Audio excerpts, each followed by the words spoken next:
Assalamu alaikum dear student, welcome to the class physics. Dear student, today we are going to start lecture number 4 FAC course, chapter number 3 motion and force. Our topic is acceleration. Dear student, in previous lecture we discussed about what is displacement and what is velocity. So the straight directed distance of a body from its initial position to final position is called displacement. Dear student, displacement एक vector quantity है और इसका magnitude है metre. Then what is velocity? So dear student, velocity when the change occur in displacement with respect to time, so it is called velocity.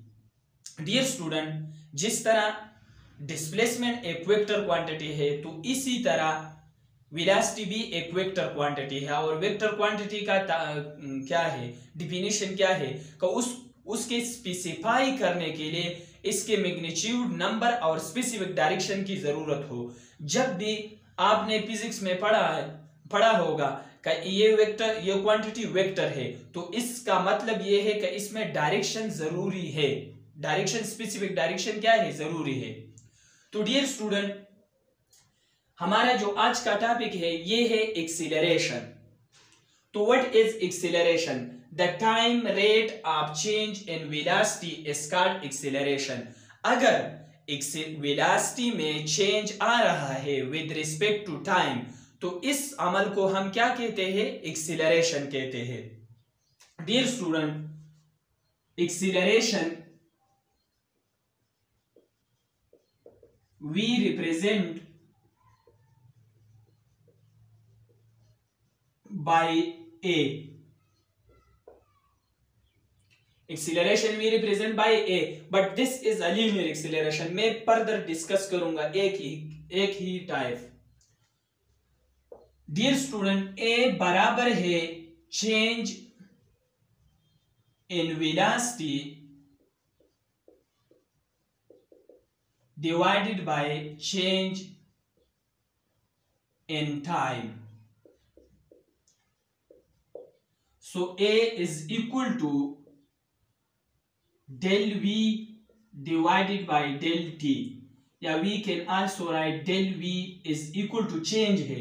मैंने पिछले lecture में भी बताया था, अगर आप लोग किसी भी क्वांटिटी में चेंज मालूम करना चाहते हो तो final value minus initial value, so VF minus VI divided by TF minus TI. So ये है हमारे पास A is equal to VF minus VI divided by TF minus TI. ये है हमारा acceleration. Dear student, acceleration is a vector quantity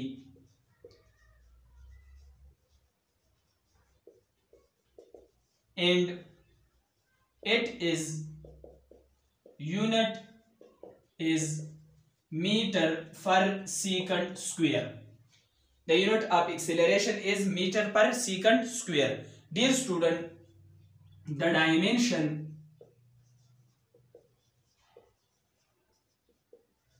dimension of acceleration is A is equal to LT minus 2. This is the dimension of acceleration. So dear student, we have different types of acceleration. We have different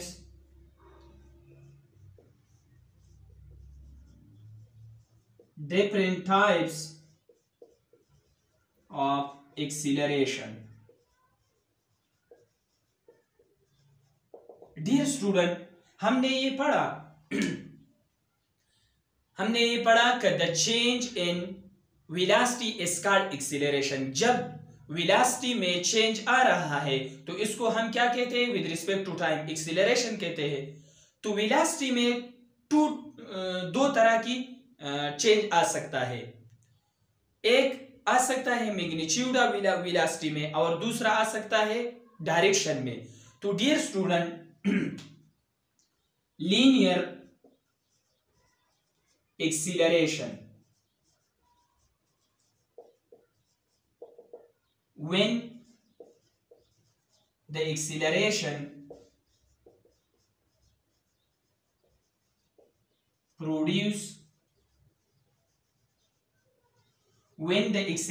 produced due to the change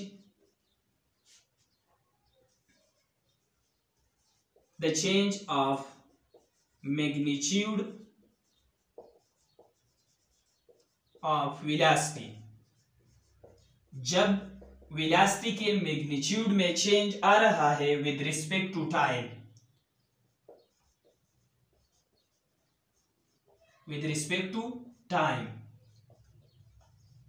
is called linear acceleration.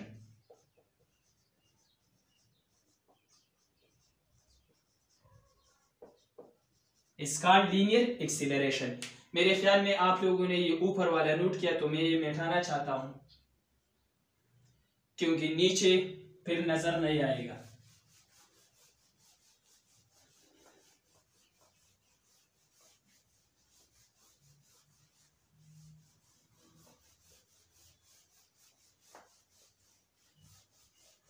दूसरा जो acceleration है, अगर direction की change होने की वजह से radial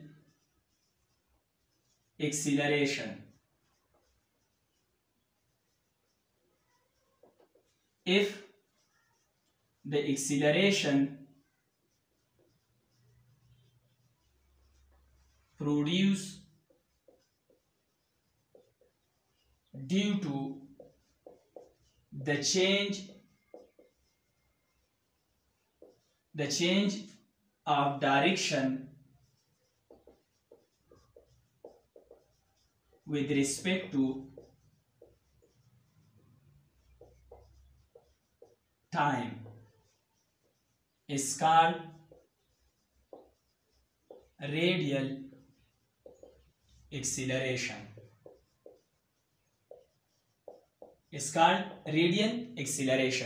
dear student, अगर चेंज वेलोसिटी की मैग्नीट्यूड में आ रहा है विद रिस्पेक्ट टू टाइम, तो इस किस्म की वेलोसिटी को, एक्सीलरेशन को हम क्या कहते हैं? लीनियर एक्सीलरेशन कहते हैं।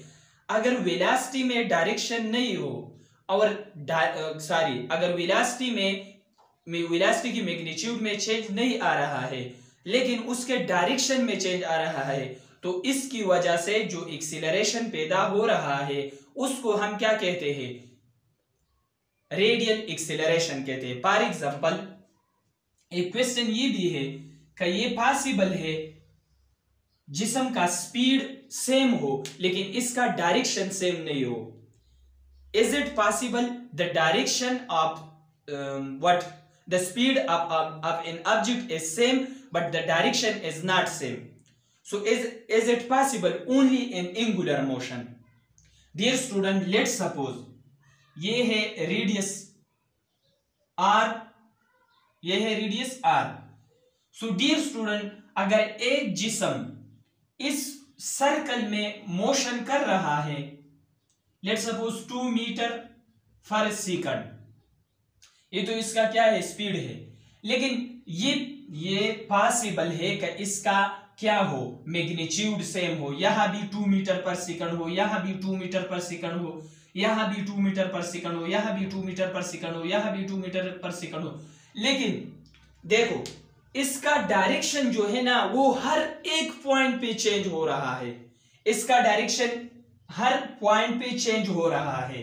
तो इस किस्म एक्सेलरेशन को हम क्या कहते हैं? रेडियल एक्सेलरेशन कहते हैं। जो सेंट्रीपिटल एक्सेलरेशन है, ये भी एग्जांपल है। क्या है? किस चीज का है? रेडियल एक्सेलरेशन का है। डियर स्टूडेंट, ये था हमारा रेडियल एंड लीनियर एक्सेलरेशन। अभी हमारा जो एक्सेलरेशन है, what is positive acceleration? What is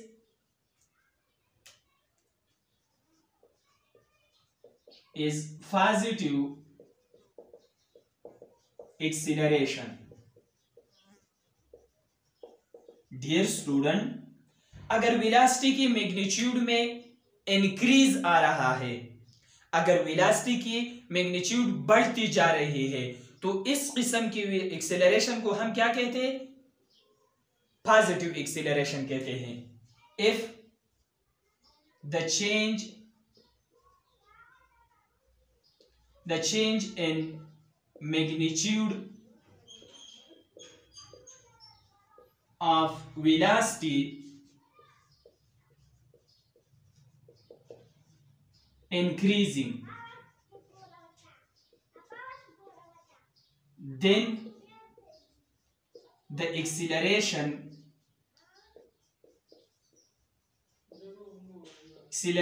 of a body is positive. जिसम एक्सीलरेशन में चेंज आ रहा है, लेट सपोज एक बॉडी रेस्ट में है, बॉडी क्या है? रेस्ट में है, तो रेस्ट में इसका एक्सीलरेशन किस चीज के बराबर हो? 0 के बराबर है। जब उसने मोशन शुरू किया तो इसका एक्सीलरेशन का जो मैग्नीट्यूड है वो बढ़ रहा है, तो इस किस्म एक्सीलरेशन को हम क्या कहते हैं? पॉजिटिव एक्सीलरेशन कहते हैं। दूसरा जो एक्सीलरेशन है वो है नेगेटिव एक्सीलरेशन। तो नेगेटिव एक्सीलरेशन क्या है? If the magnitude of acceleration velocity decreasing, so the acceleration is called negative acceleration।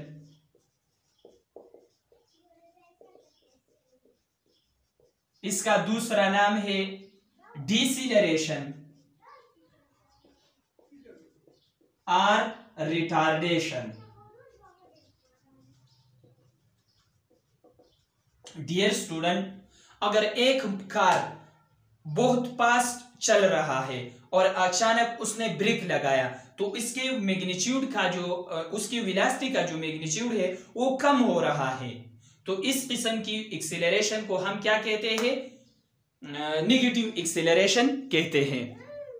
Dear student, तीसरा जो टाइप्स है ये है average acceleration. So average acceleration वही, अगर आप लोगों ने एवरेज स्पीड को सीखा, अगर आप लोगों ने एवरेज वेलोसिटी सीखा, तो वही क्या है? वही तरीके से हम एवरेज एक्सीलरेशन भी डिफाइन कर सकते हैं। The total change in velocity divided by the total change in time is called average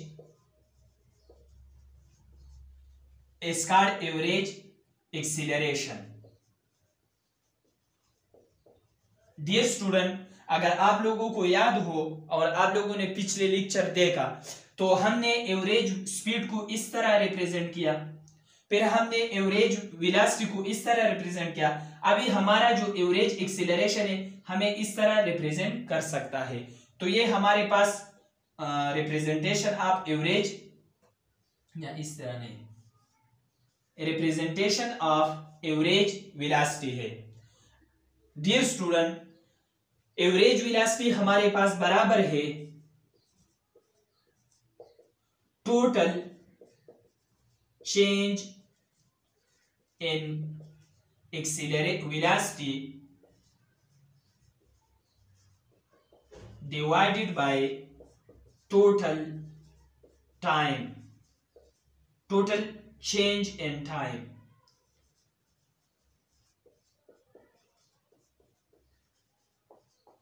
सो ये हमारे पास बराबर है A is equal to delta S sorry delta we divided by delta T बराबर है। डियर स्टूडेंट ये भी वेक्टर क्वांटिटी है, ये भी वेक्टर क्वांटिटी है, लेकिन टाइम वेक्टर क्वांटिटी नहीं है, तो इसलिए मैंने टाइम के ऊपर एरो नहीं लगाया और वेलोसिटी के ऊपर एरो लगाया और एक्सीलरेशन के ऊपर एरो लगाया। डियर स्टूडेंट ये था हमारे पास एवरेज एक्सीलरेशन। जो दूसरा टाइप्स है वो है यूनिफॉर्म एक्सीलरेशन और इंस्टेंटेनियस एक्सीलरेशन। तो आपने ये ऊपर वाला नोट किया।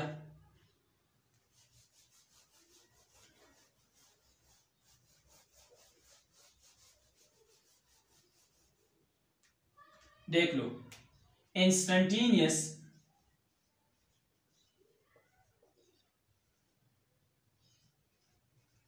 Acceleration,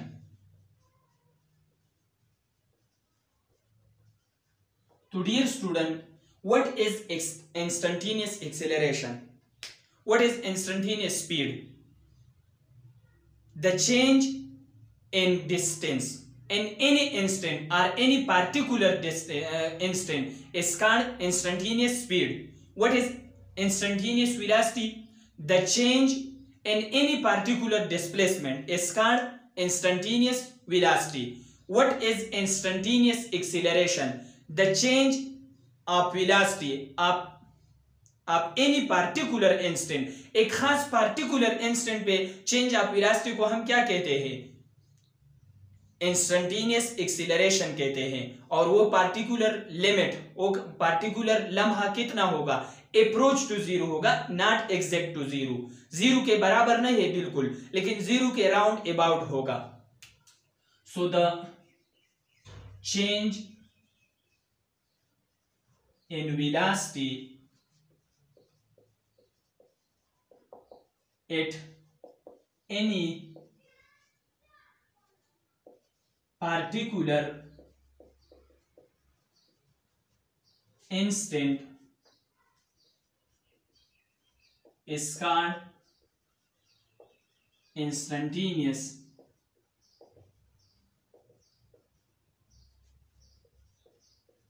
velocity, sorry acceleration. और इंस्टेंटेनियस एक्सीलरेशन हम रिप्रेजेंट करता है, we represent by a instantaneous. So a instantaneous किस चीज की बराबर है? A instantaneous is equal to limit del t goes to zero delta we divided by delta t. ये इतने छोटे लम्हे के एक्सीलरेशन है कि ये लम्हा कितना होगा? अप्रोच टू जीरो होगा, not exact is equal to zero. If we put what del t is equal to zero, so anything divided by nothing you will get everything. Let's suppose क्या है? 4 divided by 5, sorry यार, 4 divided by 0, so anything divided by nothing you will get everything. तो ये infinity के बराबर है। किस चीज की बराबर है? इंफिनिटी। और यार अगर आप लोग 0 divided by 4 करें तो nothing divided by anything you will get what? You will get nothing. Nothing divided by everything you will, sorry, nothing divided by everything you will get nothing. So ये है हमारे पास instantaneous acceleration. Instantaneous acceleration. Dear student, एक हमारे पास है gravitational acceleration जो हमें जी से represent करता है। एक हमारे पास है एंगुलर एक्सीलरेशन जो हमें अल्फा से रिप्रेजेंट करता है। और तीसरा है हमारे पास ए जो लीनियर एक्सीलरेशन है जो हमें क्या किस चीज से रिप्रेजेंट करता है? ए से रिप्रेजेंट करता है। क्या ये भी हमारे पास एक एक्सीलरेशन है। तो डियर स्टूडेंट, ये भी एक्सीलरेशन है, ये भी एक्सीलरेशन है, ये भी एक्सीलरेशन है और ये भी एक्सीलरेशन है। तो डियर स्टूडेंट, ये जो एक्सीलरेशन है ये भी फोर्स की वजह से पैदा होता है, ये भी फोर्स की वजह से पैदा होता है और ये भी फोर्स के पैदा होता है। डियर स्टूडेंट, इन तीनों एक्सीलरेशन में ये एक्सीलरेशन कांस्टेंट है।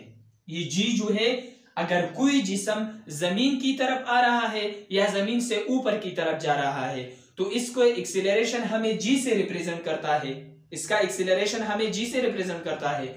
और ये वेट की वजह से एवरी एक्सीलरेशन, ये दिमाग में रख लो, दिमाग में, हर एक्सीलरेशन फोर्स की वजह से पैदा होता है। हर एक्सीलरेशन क्या किस चीज की वजह से पैदा होता है? फोर्स की वजह से। जैसा कि F is equal to ma, तो इसका मतलब ये है अगर कोई अप्लाइड फोर्स एक जिस्म या एक ऑब्जेक्ट पे अमल करे तो उस जिस्म में फोर्स के डायरेक्शन में एक्सीलरेशन पैदा हो जाता है। The produced acceleration is directly proportional to the applied force and inversely proportional to the mass of the object. So इससे हमें ये एक्सप्रेशन मिल जाएगा। तो डियर स्टूडेंट, ये जो एक्सीलरेशन है ये वेट की वजह से पैदा हो रहा है जो mg के बराबर है। ये जो एक्सीलरेशन है ये टार्क की वजह से पैदा होता है। The turning effect produce in a body about a fixed point due to an applied force is called torque. ये जो एक्सीलरेशन है ये F से पैदा होता है। तो डियर स्टूडेंट, दिमाग में ये रख लो, हर एक्सीलरेशन फोर्स की वजह से पैदा होता है। फोर्स के बगैर एक्सीलरेशन कभी भी पैदा नहीं हो सकता। तो ये था हमारा एक्सीलरेशन। हमारे इस लेक्चर में FAC course class first year chapter number 3 motion and force में हमने 4 लेक्चर बनाया, 4 लेक्चर। तो इंशाल्लाह in next lecture we will discuss graphical analysis of these things, what is the graph of displacement, speed, time, velocity, acceleration etcetera. So I think ये lecture आप लोगों के समझ में आ गया होगा। If you have some question, if you have some doubt, so you can ask me with a comment section. Do study. Wish you best of luck.